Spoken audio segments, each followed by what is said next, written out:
Fala concurseiro aqui do Doutor Concursos e canal do professor Arnaldo Vieira. Tudo bem com vocês? Como vocês estão? Todo mundo estudando? Essa é a principal missão que a gente tem aqui nos canais, fazer com que você estude e se prepare para os concursos que vão vir, tá?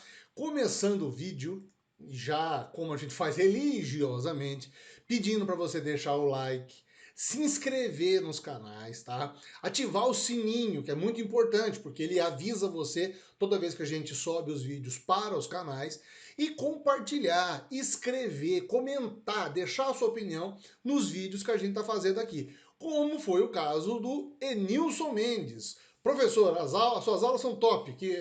Olha, veja, para nós é o nosso objetivo, é o que a gente quer. A gente quer que você realmente tenha esse estudo cada vez mais aprofundado e saiba como o âmbito nacional vai falar essa semana, por exemplo, do Anuário de Segurança. O Anuário de Segurança foi divulgado nesta semana pelo Fórum Nacional de Segurança Pública e trouxe uma situação bem dramática, apontou aí 10 pontos principais da questão da violência no Brasil. E o que a gente já tem acompanhado, inclusive por veículos de imprensa, a gente já tem noticiado isso também, números que infelizmente fazem com que a gente tenha um aumento, inclusive, das ações policiais que acabam terminando em óbito, né, até de ambas as partes, dos criminosos ou dos policiais. A questão do aumento da violência contra a mulher, que isso é, infelizmente, uma crescente no país, uma queda, se é que é possível a gente considerar isso como positivo, mas uma queda nos números dos roubos patrimoniais, furto, roubo a casas, roubo a cargas, por exemplo, e um aumento dos crimes na comunidade LGBTQIA+. Infelizmente são dados que remetem ao ano 2020, mas são até um reflexo do que tem acontecido nos últimos anos. Aqui, atidamente, para vocês verem os principais pontos do anuário. Assassinatos. Houve um aumento de 5% de mortes violentas. Foram 50 mil mortes violentas só em 2020. Depois, recorde de letalidade policial. 6.400 mortes em ações da polícia. Violência contra a mulher, homicídios. Houve uma leve queda no número de homicídios, porém os feminicídios cresceram. Feminicídio é o crime que acontece, que é cometido contra a mulher pela condição dela ser mulher, né? O aumento da violência contra a população LGBTQIA+, em homicídios, tá? E agressões físicas, inclusive. Também as lesões corporais graves. Morte de crianças e adolescentes, mais de 6 mil em 2020. E também uma mudança um pouco do centro onde essas crianças, onde está acontecendo o óbito dessas crianças, que eram concentrado em regiões do nordeste do Brasil, e hoje nós estamos já nas regiões norte e centro-oeste do país. Redução, aumento de armas em circulação, 1,5 milhão, 1.200.000 armas a mais na mão de civis. E claro que isso vem na crescente das políticas do governo de facilitação do armamento à população. Redução de crimes patrimoniais, como eu falei, uma queda de roubos a pessoas, casas, veículos e cargas, em compensação, o anuário não conta, né, mas uma informação que vocês têm que saber é que a gente teve um aumento, inclusive, dos crimes virtuais, né? Em compensação, as pessoas utilizaram durante a pandemia muito mais as redes e os controles, né, financeiros, as compras pela internet, e isso aumentou a possibilidade de golpes e de lesões, crimes virtuais. Queda no número de pessoas desaparecidas, mais de 20% de queda de pessoas desaparecidas, até por conta também positivamente, por conta da pandemia, as pessoas ficaram em casa, né? Então não tiveram grandes locomoções, é um número que a gente até pode comemorar, ainda bem, né? Queda nos gastos de segurança, foram despendidos quase 2 bilhões a menos na área, na questão de segurança pública, investimentos do governo, e superlotação no sistema prisional, apesar do déficit de vagas menor. Porém, a situação continua sendo crítica. Essas informações são importantes porque fazem parte desse relatório que todo ano demonstra, todo ano é distribuído, divulgado pelos meios de comunicação, e que a gente, infelizmente, tem que sempre trazer, porque são dados e vão aparecer estatísticas, como essas que acabam aparecendo e que comprovam o que a gente está dizendo. Várias perguntas de atualidades dos concursos podem exigir que vocês façam uma comparação exatamente sobre os números 2019, 2020, o que houve no gráfico. É importante vocês também saberem, pessoal, analisar os gráficos, tá? Entender onde houve o crescimento, de quanto foi o percentual de crescimento, as regiões onde houveram esses maiores crescimentos ou não. Enfim, é infelizmente uma informação que a gente tem que trazer, mas é uma atualidade que faz parte do âmbito dos concursos que vocês provavelmente serão exigidos, serão pedidos para que vocês tenham conhecimento nesse sentido. Não são notícias totalmente positivas. Algumas até que são, mas a maioria delas mostrando que a gente tem 50 mil mortes aí violentas em um ano é um número bem frustrante, né? Bom, outra notícia no âmbito nacional que também chamou muita atenção e isso também pode ser foco aí, alvo das perguntas, das questões de atualidades, porque de uma maneira geral vem vindo já de outros concursos que a gente notou desde 2016, depois o impacto em 18 e agora nas eleições de 20 e provavelmente na de 22, que é a proposta que foi feita de emenda à Lei de Diretrizes Orçamentárias, que é o orçamento do ano que vem, para aumentar o fundão partidário. O fundão sai hoje de algo em torno de 2 bilhões de reais, vai para quase 5,7 bilhão de reais. E o que é, afinal de contas, esse fundão? Que na verdade é o Fundo Especial de Financiamento de Campanha. O que é isso?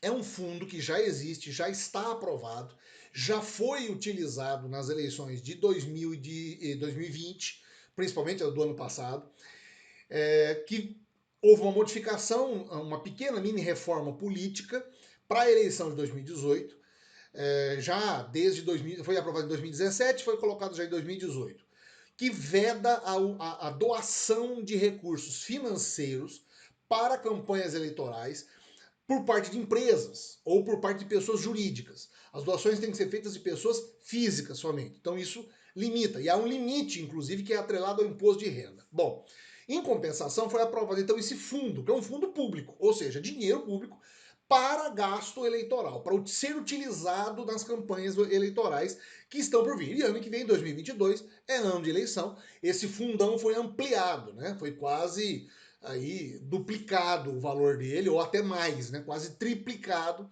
o valor, porque o cálculo básico está em 5,7 bilhões de reais que estão previstos. E dos partidos que mais vão se beneficiar com isso serão o PSL, que é uma das maiores bancadas, e o PT. São as duas maiores bancadas de deputados que estão no Congresso. Como esse fundão é distribuído por conta das bancadas partidárias, ou seja, pelos partidos que possuem maior quantidade de deputados na Câmara e no Senado, isso vai fazer com que esses partidos tenham maior número de montante, de valor para gastar nas campanhas dos seus candidatos o ano que vem. Lembrando, dinheiro público que vai ser utilizado para isto, para esta finalidade. É bem verdade que a gente tem que deixar uma coisa aqui clara. Esse dinheiro não obrigatoriamente pode ser utilizado pelos partidos. Ele vai ficar à disposição. Os partidos podem negar. Um candidato pode negar? Sim, o candidato pode negar. Ele pode falar: não vou usar dinheiro de fundo partidário, vou usar o dinheiro próprio meu ou que eu consiga arrecadar. Exatamente isso que aconteceu nas campanhas de 2020. Houveram candidatos a prefeito, a vereador, que se negaram a utilizar. Já outros não. Utilizaram verba partidária para produção de material de campanha, para produção de vídeo para rede social, para impulsionar suas campanhas nas redes sociais. Enfim, isso é um tema que levanta várias discussões, tem vários aspectos, é um prisma de assuntos que podem ser relacionados a isso, mas que você precisa saber e que você precisa estar antenado com isso. Então, só para a gente ter uma comparação, que em 2020, para as campanhas municipais, o PSL recebeu 199,44 milhões de reais e o PT 201. Ou seja, o PSL receberia no ano que vem 185% mais do que em 2020 e o PT 181% a mais desse valor que foi utilizado, que foi despendido nas eleições de 2020. Agora, como eu disse para vocês, isso não é uma obrigatoriedade e ainda este projeto vai para sanção ou veto do presidente, que pode sancionar ou vetar parcialmente, inclusive, alguns tópicos, alguns pontos dessa reforma. A LDO como um todo, ela garante outros temas também. Estabelece, por exemplo, o salário mínimo, mais de 1.100 e poucos reais, que vai ficar o salário mínimo. Estabelece outras metas orçamentárias, mas o grande ponto que chamou a atenção foi a emenda do fundão e que gerou uma grande discussão no meio político, no meio empresarial também e principalmente no meio de imprensa. Importante você saber e estar acompanhando isso, tá legal? Gente, âmbito internacional. Agora nós vamos tratar de duas situações que aconteceram na semana passada e que são muito semelhantes uma à outra em dois países e que merece a gente ter uma atenção aqui: Cuba e África do Sul. Domingo passado, inclusive, durante o final de semana passado e durante a semana, como vem acontecendo, os cubanos saíram às ruas numa manifestação única na história do país, em mais de quase 60 anos aí de regime comunista em Cuba. A população saiu às ruas pedindo liberdade, foram vários vídeos que inclusive vazaram pela internet, inclusive vídeos de repressão dos militares ao governo, dos militares às manifestações, os manifestantes indo para as ruas, em vários pontos do país, em vários vilarejos, fazendo protestos, inclusive em Havana, na capital. E a reação geral do Miguel Díaz-Canel, que é o presidente hoje cubano, veio na sucessão dos irmãos Castro, primeiro o Fidel, depois o Raul, e agora é o Canel que está à frente do poder, à frente da presidência de Cuba. Ele faz um pronunciamento, inclusive, conclama os partidários a tomarem as cidades, a tomarem os pontos de manifestação, o que não resultou efeito nenhum, porque foi um efeito contrário, as pessoas saíram mais ainda às ruas. Mas o que tem acontecido em Cuba é uma situação meio que uma confluência de fatores. E são três principais os fatores que você precisa saber, que tem que estar antenado com isso nas questões dessa onda de protestos em Cuba. O primeiro é a pandemia. A pandemia, infelizmente, lá está sem controle.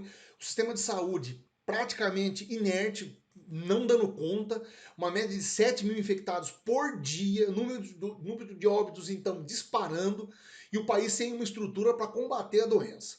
Depois a questão econômica, já na pandemia. E olha que interessante, Cuba, durante 2020, grande boa parte da pandemia em 2020, conseguiu conter a infecção, conseguiu controlar, porque a medicina cubana é medicina de ponta. Conseguiram evitar algum alastro maior. Só que o impacto da economia foi muito sentido, principalmente porque uma das forças motoras da economia cubana é o turismo. Né? E com a queda vertiginosa das viagens, a economia foi pro beleléu. Depois a questão da internet, e isso é um fato muito novo. Por quê? A internet lá ainda é controlada pelo governo. O governo ainda restringe a internet, inclusive em alguns determinados momentos, principalmente a internet móvel, telefonia de celular. Só que tem surgido lá novas manifestações pela internet através de blogueiros, através de youtubers, artistas que estão entrando na rede social e estão se manifestando contra o governo. E estão exigindo uma internet de qualidade, melhores condições, inclusive, para eles democratizarem essa cultura e essa forma nova de se comunicar. Vários veículos de comunicação alternativos surgindo, contrariamente àquilo que o próprio Estado faz, que mantém meio que uma internet estatal, meio que um controle estatal em cima das informações. Então, digamos assim, que Cuba não está sabendo, o governo cubano não está sabendo lidar com essa nova era da digitalização da informação. Inclusive, por várias vezes, meio que dicotomicamente falando, o próprio governo cubano utiliza as redes sociais para falar que as redes sociais são nocivas ao país, né? Dizendo que fazem parte de uma orquestração da cartilha da CIA para enfrentar manifestantes, mercenários infiltrados, enfim. Há uma efervescência que está acontecendo em Cuba, que está mudando às vezes o paradigma da população, que vem já há muitos anos com um princípio de mudanças. Essas mudanças da internet, inclusive, foram sentidas numa espécie de abertura gradativa que foi feita lá. Na época do Fidel, praticamente nada. Na época do Raul, houve uma flexibilização. Agora, com o Canel também. Mas o grande ponto foi que, durante as manifestações, no mesmo dia que houveram as manifestações, o sinal de internet foi cortado na cidade, no país inteiro. E as informações não conseguiram chegar externamente, né? Depois é que houve o restabelecimento do sinal de internet lá e que as imagens foram transmitidas, ou que as pessoas conseguiram encontrar alternativas para passar as informações para o resto do mundo. Quer dizer, impensável, em pleno ano 2021, nós temos situações como essa, a não ser países como a Coreia do Norte, que infelizmente tem lá uma forma de política muito fechada e que controlam o acesso das pessoas à internet. Mas em Cuba, esperava-se que a ação fosse diferente. Mas é uma reação muito dramática, muito drástica do governo, colocando o exército para reprimir as manifestações e acusando os manifestantes de serem infiltrados, agentes infiltrados, enfim. Há uma mudança no cenário político de Cuba que tem que ser acompanhada e que a gente sempre que puder vai trazer informações e a gente vai continuar avistando. Os Estados Unidos, a ONU e a OEA já criticaram o governo por conta dos confrontos com os manifestantes, muita violência nas ruas, nas manifestações como um todo. Há uma escassez geral de bens, produtos e serviços lá dentro, muitos problemas com o Covid, então isso é importante você saber e estar preparado para ter essas informações, tá legal? Já na África do Sul, pessoal, a situação lá tá bem pior. Uma onda de violência tem explodido no país, também desde a semana passada, com a prisão do Jacob Zuma, que foi presidente, inclusive, foi vice-presidente e foi presidente entre os anos de 2009 até 2018, tá? Mas que foi envolvido num escândalo de contrabando de armas, de comercialização de armas com entidades e empresas europeias. Depois ele se viu no meio de um escândalo político muito grande e acabou renunciando. E ele pertence ao partido do ex-líder político da África do Sul, o Nelson Mandela. Bom, o Jacob Zuma está sendo investigado por uma comissão anticorrupção e já estava sendo convocado a prestar depoimento nessa comissão e se negava, alegando problemas de saúde. Pois bem, ele foi condenado a 15 meses de prisão por desacato à justiça, por não comparecer. E no dia em que ele foi preso, as manifestações começaram a acontecer. Há também uma mudança de paradigma lá por conta da questão política que o país está enfrentando por conta da Covid, né? O Cyril Ramaphosa, que é o atual presidente lá, também pediu que o exército tomasse conta, porque lá, diferentemente de manifestações, começaram a haver saques. Saques a shopping centers, saques a lojas, mortes e linchamentos públicos, problemas assim, extremamente, uma onda de violência descontrolada, levando muitas pessoas, mais de 200 pessoas mortas no país aí em uma semana, mais de 1.000 pessoas presas, enfim, muita confluência, muita agitação social depois da prisão do Zuma, que é considerado um grande líder, teve a sua parcela talvez ainda para a história aí de culpabilidade que vai ser respondida, que vai ser apurada, mas esses grupos que apoiam ele ainda politicamente, invadindo as ruas, invadindo e protestando, atingindo aí entidades, órgãos do governo, desemprego disparado, problema lá pela questão econômica, a questão da Covid também que está desenfreado lá, enfim. Esses dois países dominaram o cenário internacional aí das informações. Quis trazer essas informações para vocês, diferentemente das últimas semanas, que a gente tem falado bastante sobre Covid, vacinas, mas é para a gente entender como que essas movimentações também estão acontecendo de dois países em extremos, lugares diferentes do planeta, mas que estão sofrendo por impactos da pandemia, problemas econômicos, né? Cuba com esse item um pouco maior e especial por conta da internet, mas na África do Sul, lá é uma questão mais política pontual, tá legal? Pessoal, espero que vocês tenham gostado. Deixa então o joinha, se já não deixou lá no começo, se inscreva no canal, aqui, professor Arnaldo Vieira, e também da Doutor Concursos, tá? Entra no canal da Doutor Concursos, acesse lá os vídeos que foram feitos essa semana, falando dos editais novos, os concursos novos que vão ser lançados. É importante você estar antenado com isso, tá legal?